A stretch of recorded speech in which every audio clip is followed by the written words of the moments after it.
నువ్వే యువరాణివి. అది పని మనిషి, అది పని మనిషి, అది పని మనిషి.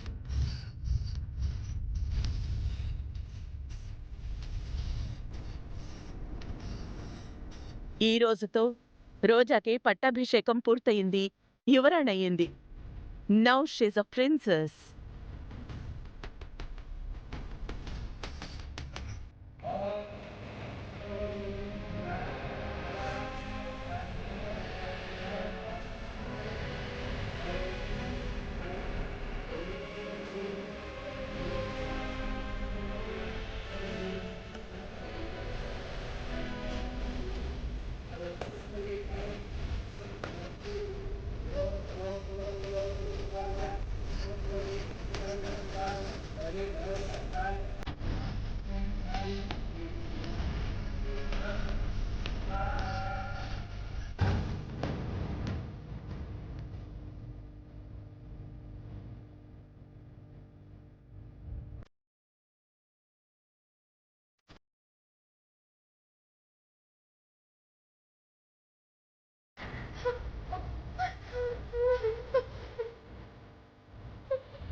అమ్మా చామంతి,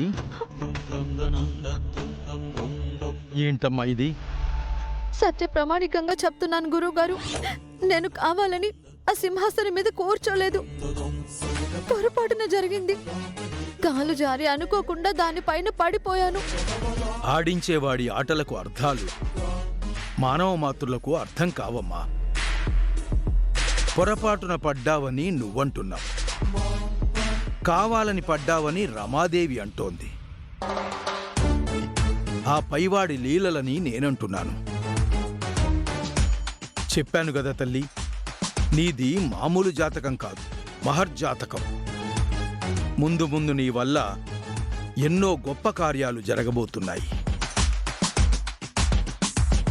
నాది గొప్ప జాతకమా? ఒకరింట్లో పనులు చేస్తూ వాళ్ళతో మాటలు పడుతూ బతికేడుస్తున్న నాది మహర్జాతకం ఏంటి గురువుగారు? మేనమామ కంసుడి చేతిలో ఈ బిడ్డ కూడా ఎక్కడ చనిపోతాడో అన్నా తల్లిదండ్రుల చావు భయంతో పుట్టినవాడు కృష్ణుడమ్మా. ఆయన పుట్టుకేమీ పూలపాన్పుల మీద జరగలేదు, చెరసాలలో జన్మించాడు. అష్ట కష్టాలు పడి వసుదేవుడు ఆ పసిబిడ్డని తను చేర్చాలనుకున్న చోటికి చేర్చాడు. మరి కష్టంలో పుట్టిన కిష్టయ్య దేవుడు కాకుండా పోయాడా? దశరథుడి వంటి గొప్ప మహారాజుకు పుట్టిన సుపుత్రుడు, హంసతూలికా తల్పాల మీద పెరగాల్సిన సుకుమారుడు పెళ్లి కాని అడవుల పాలై అష్టకష్టాలు పడ్డాడు.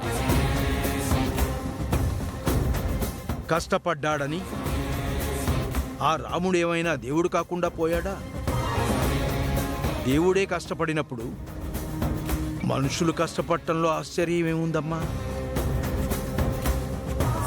కష్టపడుతున్నావంటే నీ జాతకం బాగోలేదని కాదు, నువ్వు గొప్ప స్థాయికి వెళుతున్నావు అని అర్థం. కష్టమనే మెట్ల మీద దేవుడు నిన్ను నడిపిస్తున్నాడంటే ఎవ్వరూ అందుకోలేనంత ఎత్తులో నిన్ను నిలబెట్టబోతున్నాడని అర్థమమ్మా. మళ్ళీ చెప్తున్నాను విను, నువ్వు మహర్జాతకురాలివి తల్లి, అందులో ఎలాంటి సందేహం లేదు. దీర్ఘాయుష్మాన్ భవ.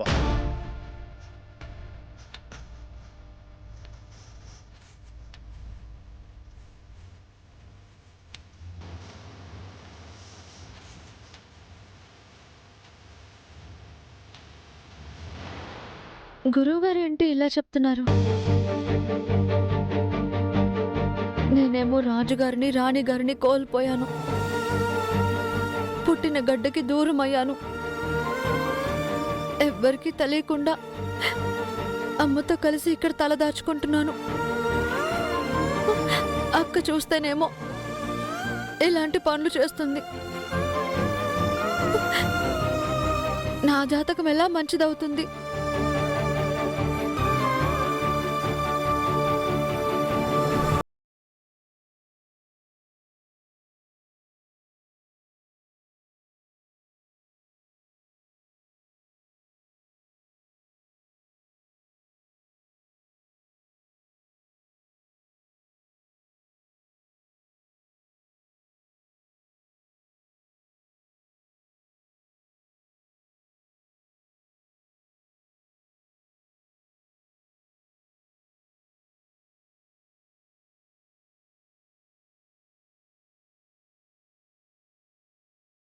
కన్నా నువ్వే బాగున్నావు.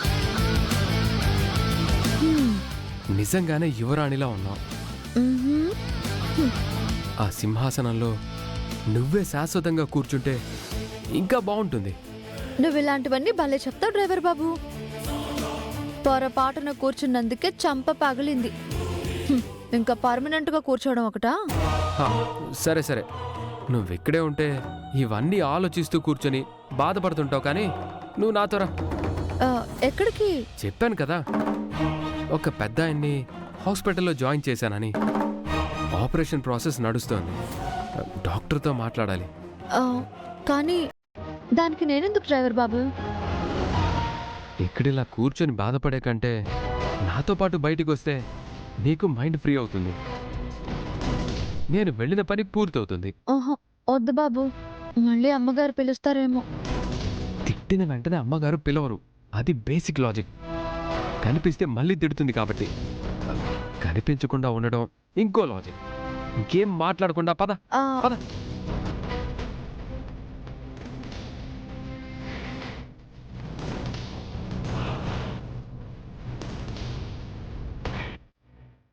నువ్వేం నాన్నా ఏమి మాట్లాడవు? మొన్నేమో నేనే కోడలని చెప్పింది, ఇప్పుడేమో ఆ ఎయిర్ హోస్టెస్ ని తీసుకొచ్చి యువరాణి అంటుంది. ఈ ఇంటి కోడలు అంటుంది. దానికోసం వాళ్ళేవో పద్ధతులు పాటించాలని చెప్పడం, హత్య చేయడం, మనం చూస్తూ ఊరుకోవడం. ఇప్పుడు ఆ పట్టాభిషేకం కూడా అయిపోయింది కాబట్టి రేపో మాపో బావకి దానికి ఎంగేజ్మెంట్ కూడా చేసేస్తారు. ఆ తర్వాత పెళ్ళే.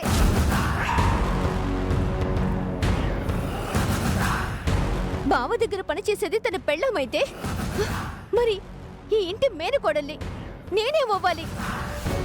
ఏమ్మా, ఆవేశం నీకేనా, నాకు లేదా?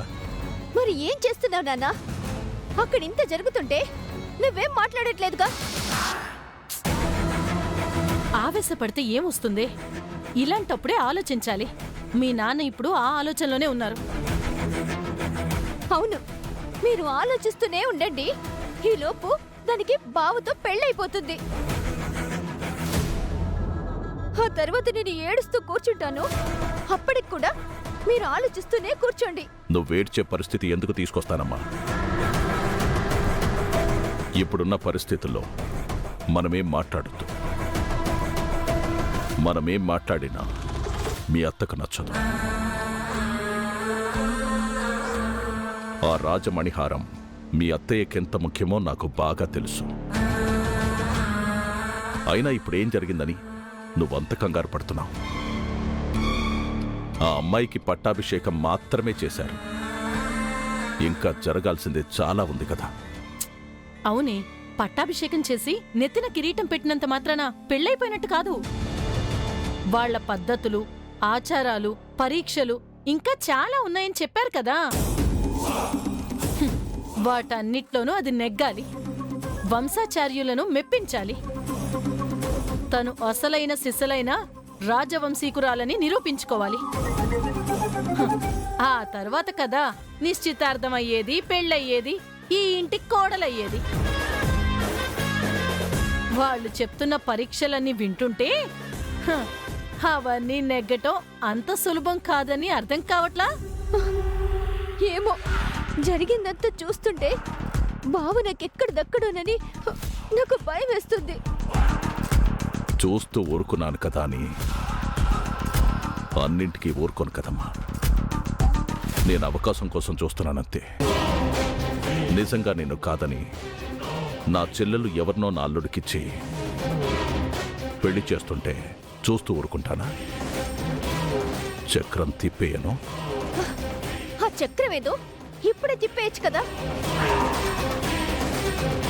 ఆదిలోనే అడ్డం పడి మీ అత్తయ్యకి చెడ్డవటం ఎందుకు? తన మాటకి తలూపినట్లే ఉండాలి.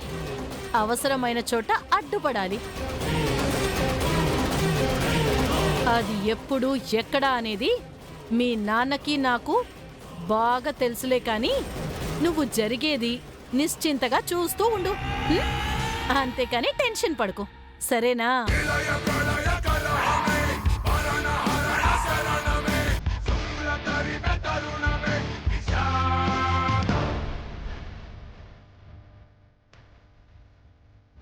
ఇవి రెగ్యులర్గా వాడండి. Okay. Good morning doctor. Good morning sir. పేషెంట్ని చూద్దాం పదండి.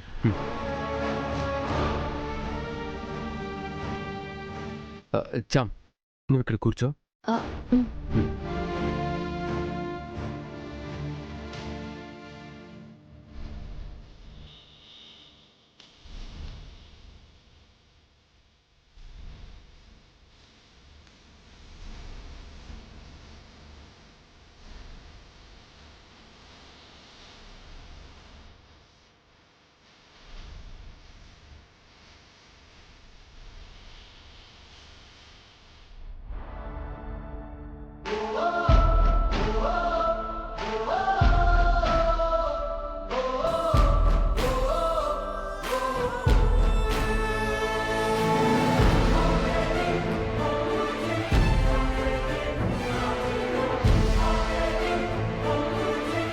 పరిస్థితి ఇంకా క్రిటికల్గానే ఉంది.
వెళ్దాం పదండి.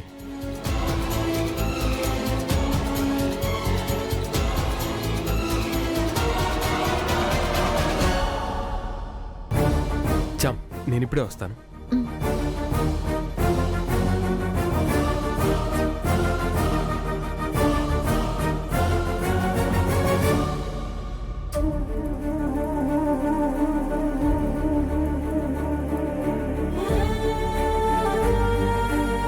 ఓకే, మీరు వెళ్ళి అమౌంట్ పే చేయండి. బట్ 5 లక్షలు ముందు పే చేయండి. Okay doctor. ఆ ఆపరేషన్ అయ్యాక మిగతా అమౌంట్ పే చేయొచ్చు. సరే డాక్టర్. ఓకే. డాక్టర్ గారు 5 lakhs అమౌంట్ పే చేయమన్నారు. నా దగ్గర కార్డు ఉంది, స్వైప్ చేసుకోండి. అలాగే నెక్స్ట్ పేషెంట్కి ఏదైనా అవసరం ఉంటే ఇదే కార్డు యూజ్ చేయండి.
ఎక్కడున్నావు నాన్న?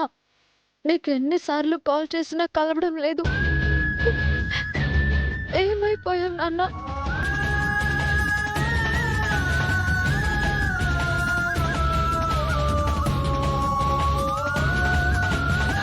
ఓకేనా? ఓకే. Thank you.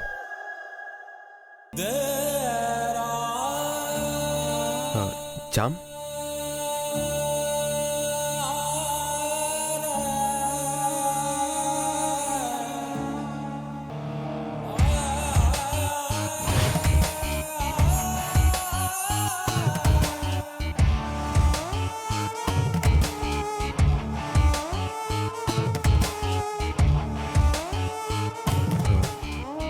మీ నాన్నగారు గుర్తొచ్చారా?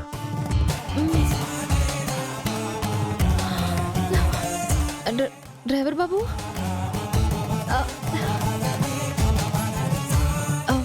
మీ పని అయిపోయిందా? ఆపరేషన్ చేయాలంటున్నారు. అడ్వాన్స్ పే చేసి వచ్చాను. నిజంగా మీ మనసు చాలా మంచిది డ్రైవర్ బాబు.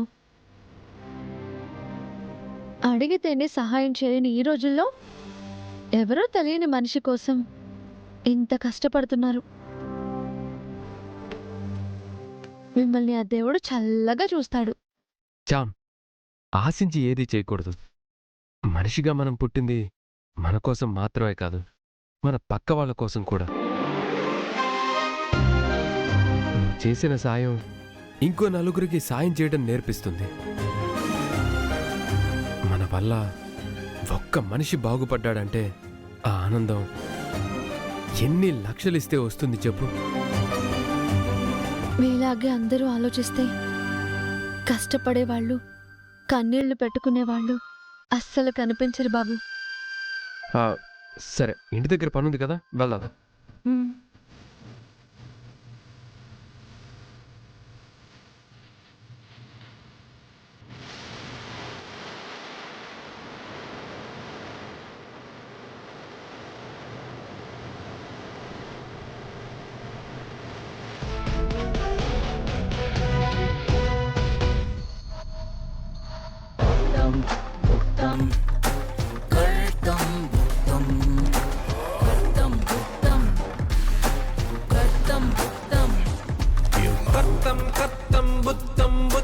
చేసిన కర్మ ఫలమనుభవించా.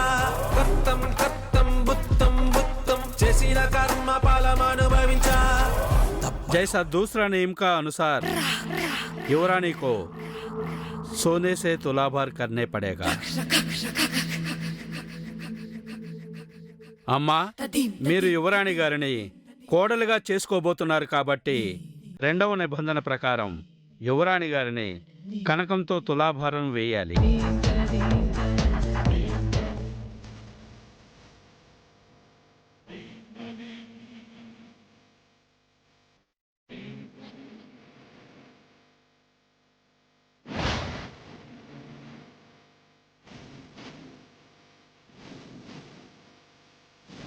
నాన్న, వాళ్ళు ఏమంటున్నారు? ఇంట్లో ఉన్న బంగారంతో ఆ అమ్మాయిని తుయ్యాలంట. ఏంటి, బంగారంతోనా?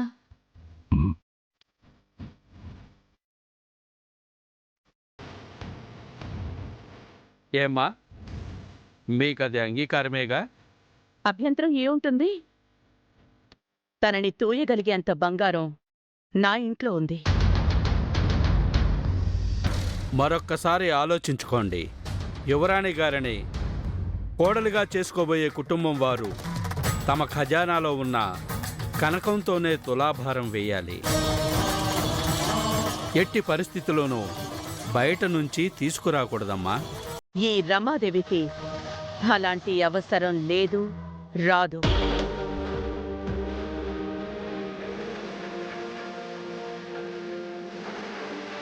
కనకపు తులాభారానికి ఏర్పాట్లు చేయండి అమ్మా.